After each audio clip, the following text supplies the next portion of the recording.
चला तर मग गुड मॉर्निंग. उठलं म्हटलं सकाळी आपलं जे टॉयलेटच्या बाहेरचं जे बेसिन असतं ते स्वच्छ करावं म्हटलं. तर इथं मी ना रेड हार्पिक जास्त ते मी इथं यूज केलेलं आहे. खूप छान असं व्हाईट म्हणजे खूप पांढरं शुभ्र निघतं त्या रेड हार्पिकने. आणि नळसुद्धा आपला जो असतो ना, जो हार्ड वॉटर वगैरे असतो, हार्ड वॉटरने खूप असे त्याच्यावर क्षार जमा होतात आणि निघत पण नाही ते क्षार. तर तुम्ही रेड हार्पिक जर वापरलं ना तर ते इझिली होऊन जातं पटकन. नळ पण खूप स्वच्छ होतं. पुढे मी तुम्हाला दाखवेलच आता नळ किती छान दिसतोय ते. एकदम त्याच्यावर काहीच कसलेच डाग नाही आहेत. तर इथं मी बाकीचं जे काही क्षारने झालं होतं ते मी चमच्याने असं काढत होते. चमच्याच्या बॅक साईडचं जे असतं ते असं पकडून मी ते सगळं काढत होते क्षारचं. काय होतं जर आपण व्यवस्थित कंटिन्यू हे नाही धुतलं गेलं आपल्याकडनं तर ते क्षार वगैरे जमा होतात थोडेफार. आणि आता मी धुत असते त्याच्यामुळे इतकं काही खराब नव्हतं माझं बेसिन. तुम्ही बघू शकता वरची पण स्टाईल मी धुतली आहे, खालचंसुद्धा मी बेसिन खूप स्वच्छ केलेलं आहे. नळसुद्धा तुम्ही बघा खूप स्वच्छ असं झालेलं आहे, एकदम नवीन आहे नळ असं वाटतं आपल्याला तो. तर अशा पद्धतीने मी सगळं साफ केलं. त्यानंतर त्याचं शेजारचंच एक कॉर्नर आहे जिथं मी आपले हे लिक्विड ठेवत असते सगळे, तो पण मी स्वच्छ केलेला आहे. तर तुम्ही बघू शकता इकडे सगळ्या लिक्विडच्या बॉटल्स आहेत, हँडवॉश वगैरे सगळं. तर त्याच्यानंतर वरती जे आहे ना जिथे मी ब्रश वगैरे ठेवते, कोलगेट वगैरे याच्यामध्ये असते, हे पण आतमधून खराब झालं आहे तर ते पण मी सगळं पुसलेलं आहे. तुम्हाला दाखवते मी. त्यानंतर इथं जे स्विचचं बोर्ड आहे ते बटनसुद्धा मी पुसून घेत असते ज्यावेळेस मी ते सगळं साफ करते. त्यानंतर इथं मी म्हटलं कपाट वगैरे खूपच अस्ताव्यस्त झालेलं आहे. काय होतं प्रत्येक वेळेस सामान घेतलं जातं आणि परत असं पटपट ठेवलं जातं आणि मग म्हटलं आता खूप अस्ताव्यस्त झालं आहे तर म्हटलं आवरावं. तर इथं मी काय केलं आहे, सगळ्या वस्तू जे काही आहे आपलं ठेवलेलं सगळं मी ते बाहेर काढलेलं आहे. आणि त्याच्या खाली जो आहे ना इथे बघू शकताय तुम्ही, असं मी सगळं मोकळं केलेलं आहे. आणि आपल्याला याच्यामध्ये टाकायचे आहेत न्यूजपेपर, जेणेकरून काय होतं समजा पावडरचे डबे वगैरे काही असेल XYZ, एखादं तेल असेल, हेअर सिरम वगैरे, समजा चुकून एखादी बॉटल खाली पडली तर मग ते पेपर खराब होतो, डायरेक्ट खाली खराब होत नाही. त्यामुळं मी असं पेपर वगैरे टाकत असते. पुढे मी तुम्हाला दाखवेलच आता. मी असे पेपर्स टाकून घेते आणि मी दरवेळेसच जेव्हा मी ह्या अस्तव्यस्त झालेलं स्वच्छ करत असते ना त्यावेळेस मी हे न्यूजपेपर चेंज करत असते. तर आता हे ज्या काही बॉटल्स आहेत ना ह्याच्यावर थोडीशी धूळ आहे, हे मी वरच्यावर तसं मी साफ करत असते. आणि ज्यावेळेस मला हे परत लावायचं असतं त्यावेळेस मी या सगळ्या बॉटल अशा परत पुसून वगैरे ठेवते, जेणेकरून आपल्याला पण ते छान वाटलं पाहिजे यूज करायला. नाही तर त्याच्यावर खूप धूळ आहे वगैरे तर ते छान पण नाही वाटत हातात वगैरे घ्यायला. त्याच्यामुळं मी असं स्वच्छ करत असते दरवेळेस जेव्हा कधी मी कपाट आवरायला काढेल त्यावेळेस. तुम्हाला मी दाखवेलच आता माझं सगळं आवरून झाल्यावर कसं मी सगळं स्वच्छ केलेलं आहे ते.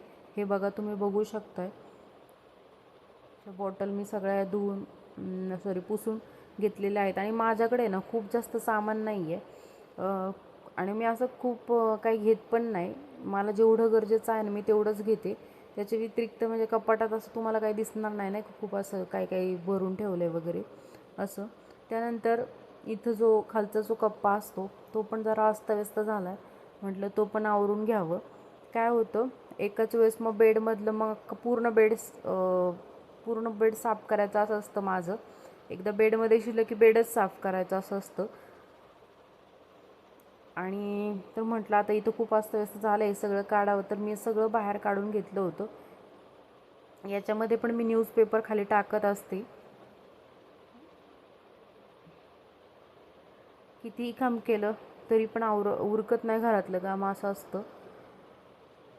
खूप दमल्यासारखं होतं पण असं वाटतं ठीक आहे चला, बिझी पण राहिलं जातं त्याच्यामुळे आणि डोक्यामध्ये कुठले विचार येत नाही आपल्या किंवा काहीच नाही, एकदम फ्री माइंडेड आपण राहतो आणि रिलॅक्स पण वाटतं आपल्याला जर आपण कामात असू ना. हां थोडंसं दमल्यासारखं रात्री होतं पण जेव्हा आपण काम करतो त्यावेळेस आपल्याला विचार येत नाही कुठल्या माइंडमध्ये की काय, म्हणजे नाही तर मग इकडे तिकडे कोणाच्या घरी वगैरे जाऊन बसण्यापेक्षा आहे ना, आपल्या इथं स्वतःच्या घरचं काम केलं कधीही चांगलं असतं.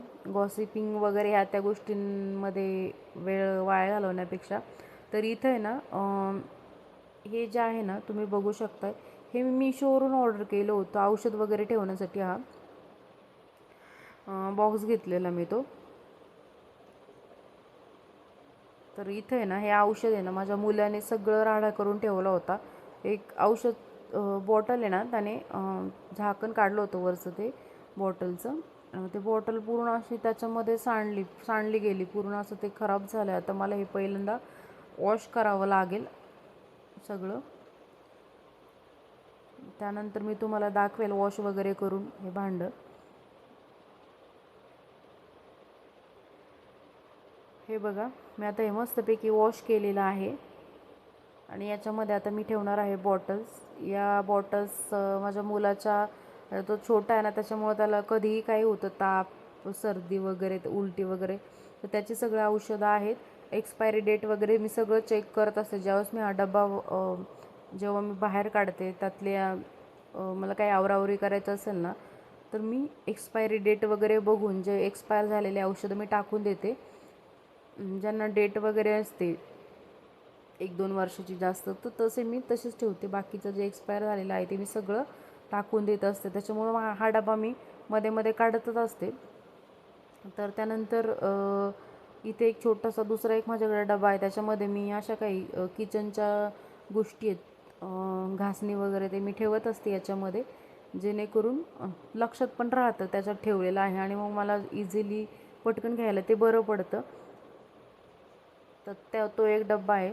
त्यानंतर तो औषध वगैरे ठेवले तो एक डब्बा आहे. मेडिसिन बॉक्स हे बघा, तुम्ही बघू शकता. दुसरा एक डब्बा आहे त्याच्यामध्ये फार असं काही नाही आहे, पण चार्जर वगैरे जुने हेडफोन्स वगैरे ते ठेवलेलं आहे. तर हा डब्बा आहे ना, मी तुम्हाला एकदा मेडिसिन बॉक्स तुम्हाला मी उघडून दाखवते एकदा. आणि हा मी मिशोवरून घेतला होता 300 रुपयाला. आता त्याला बरेच मला वाटतं एक 8 ते 9 महिने झाले त्याला मी घेऊन. तर इथं मी आता हे सगळं ठेवून दिलेलं आहे व्यवस्थित असं.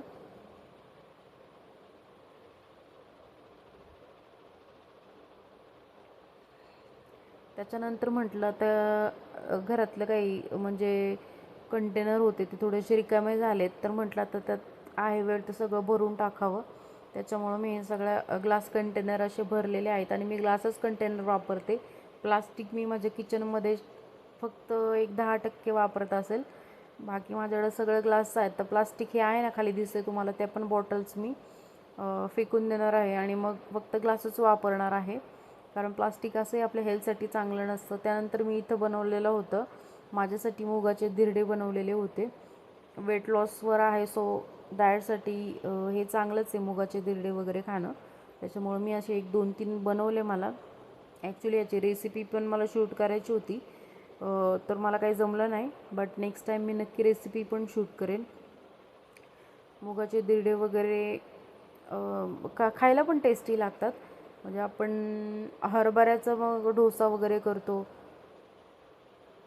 ते पण छान लागतो. असं मी काहीतरी हेल्दी खात असते ब्रेकफास्टला, किंवा मग डिनरमध्ये पण मी अशा काही हलक्या फुलक्या गोष्टी घेत असते, जेणेकरून काय होतं की आपलं जे पोट आहे ना ते खूप असं गच्च भरलेलं नसतं, एकदम नॉर्मल असं भरलेलं असतं. आणि आपल्याला काही तेवढं जरी खाल्लं ना, रात्रीचं जेवणाला ॲक्च्युली रात्रीचं जेवण हे कमीच करायचं असतं. त्याच्यामुळं मग मी फक्त तेवढंच खाल्लं. त्याच्यानंतर तुम्ही बघू शकता असं. आणि ॲक्च्युलीमध्ये काय होतं माहिती काय, हे ना मी 2 ते 3 वेळा ट्राय केले आणि माझ्याकडनं आहे ना हे खाली चिकटलं जायचं तव्याला. मी म्हटलं की मग मी एक काय केलं, आयडिया केली. म्हटलं आता ह्याला आहे ना आपण व्यवस्थित, म्हणजे जोपर्यंत हे कडा आहेत ना साईडच्या कडा त्या पूर्णपणे सुकत नाही तोपर्यंत उलटायचंच नाही त्याला. मी असं केलं तर खूप छान असं धिरडं झालं. त्यानंतर इथे बाहेर पडत होता पाऊस, तुम्ही बघू शकताय खूप जास्त पाऊस पडत होता. मग मी बाहेर गेले, थोडंसं शूट केलं. त्याच्यानंतर मग मी इथं माझा मुलगा म्हणत होता आई मला केक खायचं केक खायचं, तर म्हटलं चला आपण त्याच्यासाठी केक बनवूयात म्हणून मी गेले होते बेकिंग पावडर आणण्यासाठी. इथे तुम्ही बघू शकताय मी केक बनवलेला आहे. मी स्लाईस केक बनवला आहे, त्याची रेसिपी आता मी उद्या अपलोड करीन. तर मी त्याच्यासाठी स्लाईस केक बनवलेला खूप छान आणि सुंदर टेस्टी बनवला. त्याची रेसिपी